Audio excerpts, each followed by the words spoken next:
সুমন, আমাদের এখান দিয়ে যাওয়াটা ঠিক নয়।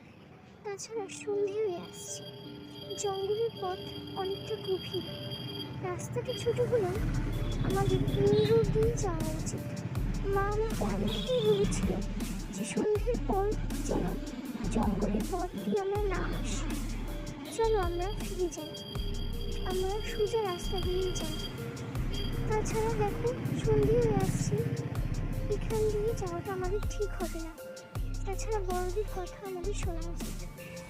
শুনুন, এসব কুসংস্কার, তুমি এসব বিশ্বাস করো কি করে?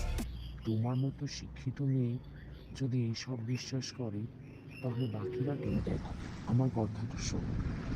আর বড়রা সবাই বলে এই জঙ্গলের পথটা ভালো না, বড়দের কথা শুনতে হয়। তারা তো আমাদের ভালোর জন্যই বলে। চলো আমরা ফিরে যাই, আমরা মেইন রোড দিয়ে বাড়ি ফিরি। একটু হয়তো দেরি হবে, কিন্তু ওটাই আমাদের জন্য ভালো হবে। চলো আমরা ফিরে যাই, আমরা মেইন রোড ধরে বাড়ি যাই। আর মাও চিন্তা করবে বাড়ি ফিরতে দেরি, তাই বলে এইসব কুসংস্কার বিশ্বাস করবে? চলো তো, আমি এই পথ ধরেই যাব। এত সহজ রাস্তা থাকতে কেন যে তোমরা এতটা পথ ঘুরে যাও বুঝতে পারি না।